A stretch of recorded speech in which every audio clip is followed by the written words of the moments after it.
네, 여러분 안녕하십니까? 10월 28일 주말 아침 매일 성경 목사 함께 나누겠습니다. 오늘은 열왕기상 22장으로 넘어가서 1절에서 14절까지 말씀인데요. 제가 앞부분을 읽습니다. 아람과 이스라엘 사이에 전쟁이 없이 3년을 지냈더라. 셋째 해 유다의 여호사밧 왕이 이스라엘 왕에게 내려가며 이스라엘 왕이 그의 신하들에게 이르되 길랄 라모스는 본래 우리 것인 줄을 너희가 알지 못하느냐. 우리가 어찌 아람 왕의 손에도 도로 찾지 아니하고 잠잠히 있으리요 하고 여호사밧에게 이르되 당신은 나와 함께 길랄 라모스로 가서 싸우시겠느냐. 여호사밧이 이스라엘 왕에게 이르되 나는 당신과 같고 내 백성은 당신의 백성 같고 내 말들도 당신의 말들과 같으니이다. 아멘. 오늘 본문의 내용을 중심으로 먼저 하나님의 뜻을 물으소서, 먼저 하나님의 뜻을 물으소서라는 제목으로 말씀을 증거하겠습니다. 오늘 이 장면은 이 아합과 여호사밧이라는, 여호사밧은 유다 왕이었고요. 아합은 우리가 지금까지 살펴본 북이스라엘의 악한 왕이었습니다. 그런데 이 당시에 서로 사돈 관계를 맺어 있던 사이였기 때문에 여호사밧과 아합이 화평한 상태로 지내고 있었고, 어떻게 보면 여호사밧이 또 아합을 북이스라엘의 그 넓은 땅과 군사력들을 부러워하던 그런 사이였습니다. 그러다가 이제 아람에 대한 전쟁이 그치고 한 3년쯤 되었을 때 길르알 라못이라는 지역의 문제를 통해 아합이 여호사밧에게 그것을 땅을 되찾으려고 한다는 거예요. 원래 자기 땅이었는데 아람이 점령했다가 돌려주기로 했는데 돌려주지 않았기 때문에 도로 찾으려고 전쟁을 일으키려고 한다. 그러면서 나와 함께 하겠느냐 했을 때 여호사밧은 내 백성이 당신의 백성이고 또 당신의 군사들이 나의 군사고 나의 군사가 당신의 군사다, 이렇게 이야기하는 것을 보게 됩니다. 이것은 하나님 보시기에 선한 행동들이 아니었던 것이죠. 근데 어쨌든 혈연 관계로 또 사돈지간으로 맺어졌기 때문에 이러한 일들이 일어나고 있는데요. 이런 와중에 여호사밧은 그래도 하나님을 섬기는 자로서 하나님께 먼저 물어보자고 제안을 하는 장면이 나옵니다. 5절입니다. 여호사밧이 또 이스라엘 왕에게 이르되 청하건대 먼저 여호와의 말씀이 어떠하신지 물어보소서. 이스라엘 왕이 이에 선지자 400명쯤 모으고 그들이 이르되 내가 길르앗 라못에 가서 싸우랴 말랴. 그들이 이르되 올라가소서. 주께서 그 성읍을 왕의 손에 넘기시리이다. 여호사밧은 신앙이 있는 왕이었죠. 그러나 정직한 선지자가 있는지 없는지는 잘 분별하지 못할 때, 그래서 하니까 아합이 400명쯤 끌어모읍니다. 끌어모아서 말씀을 예언하도록 이야기합니다. 그래서 여러분, 이 하나님의 말씀을 듣는 것도 중요하지만 영적 분별력, 영을 분별할 수가 있어야 되는 것이죠. 왜냐하면 400명쯤 모았다는 것은 이 거의 모든 선지자가 나왔다는 것이죠. 그런데 그들이 한결같이 하는 말이 올라가서 싸워라.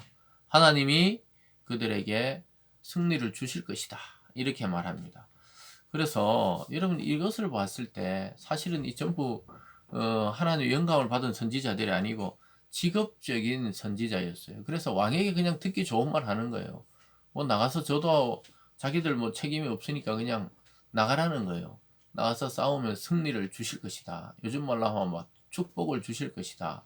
그냥 기복적으로 신앙생활 하는 자들에게 계속 축복을 이야기해서 끌어모으는 것과 같은 그런 효과죠. 그래서 왕의 손에 넘길 거니까 나가라는 거예요. 그래서 우리가 하나님의 말씀이 굉장히 중요합니다. 선지자를 모아놨으니까 백성이나 왕이 하나님이 뜻인갑다, 이렇게 생각하기 쉽잖아요. 오늘날도 여러분 굉장히 주의해야 되는 게 종교적인 사기꾼들이 얼마나 많은지 몰라요.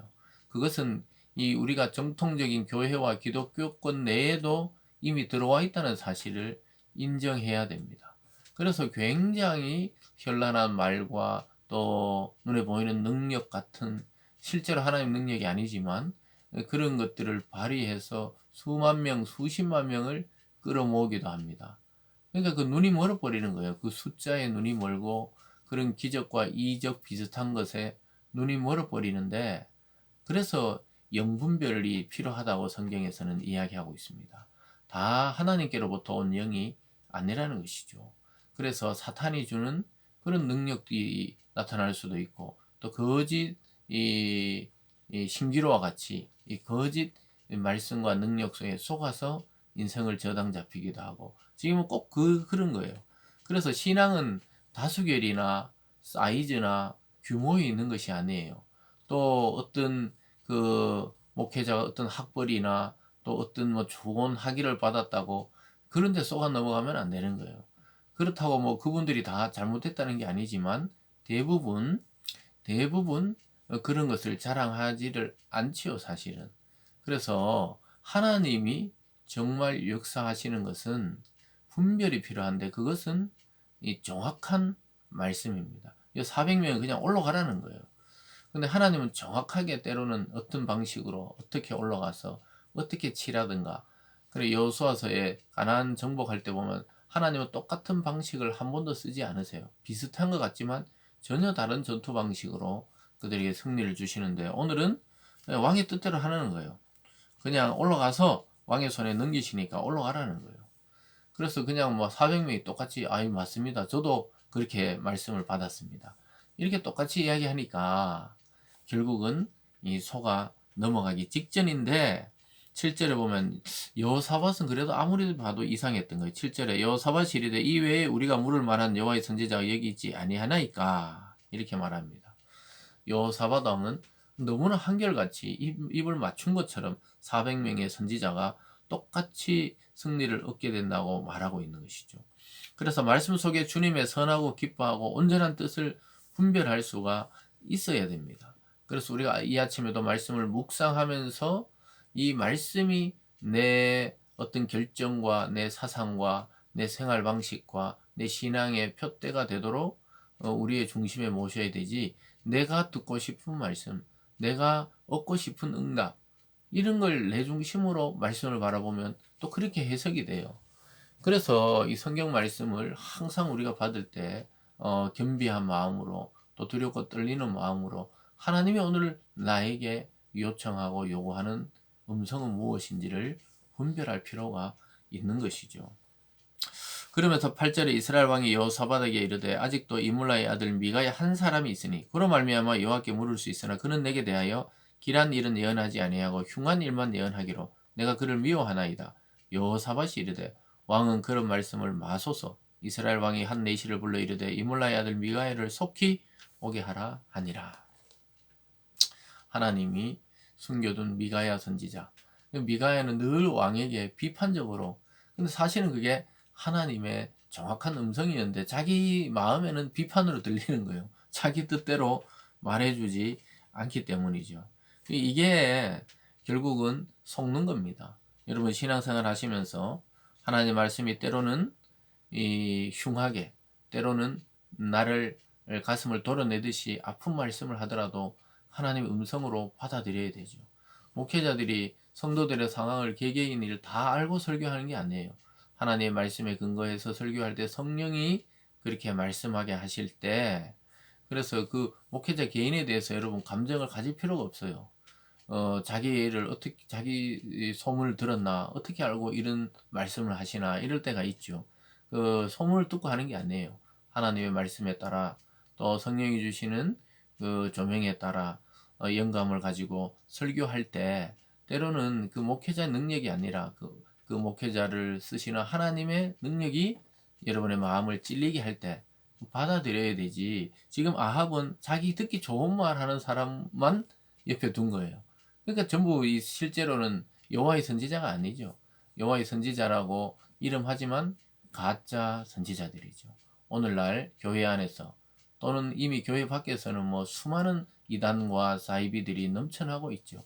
근데 거기에 수백만 명이 따라다닌다는 것은 그만큼 사람들이 자기 만족적인 하나님, 자기 만족을 시켜주는 신을 원하는 것이죠. 그 전부 멸망으로 가는 지름길입니다. 그래서 특별히 조심해야 되는 게, 우리는 전통적인 교회 안에서도 이러한 메시지와 이러한 목회자가 있다는 사실을 분별할 필요가 있는 것입니다. 그러면서 더 나가서 시드기야라는 이 거짓 선지자는 승리를 예언하듯이 그렇게 막 흉내를 냅니다. 11절에 그 아나의 아들 시드기야는 자기를 위하여 철로 뿔을 만들어 가지고 말하되 여호와의 말씀이 왕이 이것들로 아람 사람을 찔러 진멸하게 하리라 하셨고 모든 선지자가 그와 같이 예언하여 이르기를 길랄 라모스로 올라가 승리를 얻으소서 여호와께서 그 성읍을 왕의 손에 넘기시리이다 하더이다. 그러니까 뭐 철로 만든 이 꽃갈 같이 만들어서 이걸 막 찌르는 것처럼 그러니까 행동으로 상징적으로 막 예언을 하는 거예요. 그러니까 완전히 이 백성이나 왕은 고무되어 있죠. 그럴 때 미가 선지자가 예언하기 시작합니다. 14절에 보면요. 미가야가 이르되 여호와께서 살아계심을 두고 맹세하노니 여호와께서 내게 말씀하시는 그것을 내가 말하리라 하고 그러면서 쫙 오늘 읽지는 않았지만 이 본문 뒤에 내일 본문에 보면은 쫙 이야기합니다. 이 전쟁이 나가서 왕은 죽게 되고 우리는 패하게 된다. 이러니까 막 미가야 선지자의 따귀를 때리고 이 시드기야라는 이 거짓 선지자가 그러면서 그를 결국 왕도 감옥에 가두어 놓고 막 이런 일들이 일어납니다. 나중에 보면 결국은 이 미가의 예언대로 되고 맙니다. 아합은 우연히 날아온 화살에 맞아 그 전쟁에서 자기 인생이 끝이 나요. 사람이 이래 어리석다니까요.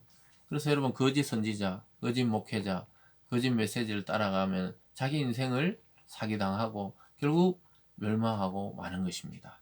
오늘 말씀을 통해 항상 하나님의 뜻을 먼저 묻고 행동하고 살아가는 우리들이 되기를 바랍니다. 기도하겠습니다. 사랑의 하나님 아버지, 넘쳐나는 거짓 메시지, 정말 축복을 줄 것만 같은 그러한 이 말씀들, 그러한 목회자들, 하나님 아버지, 거짓이 사라지고 또 우리 눈을 가리는 거짓 안개 같은 메시지들이 사라지고 선명한 하나님의 뜻을 볼 수 있는 이 아침이 되게 하여 주시고 그 선명한 하나님의 뜻을 따라 고난이든 축복이든 우리가 선택하는 것이 아니라 하나님 주신 대로 걸어가는 우리 성도들 다 되게 하여 주시옵소서. 감사드리며 예수님 이름으로 기도드리옵나이다. 아멘.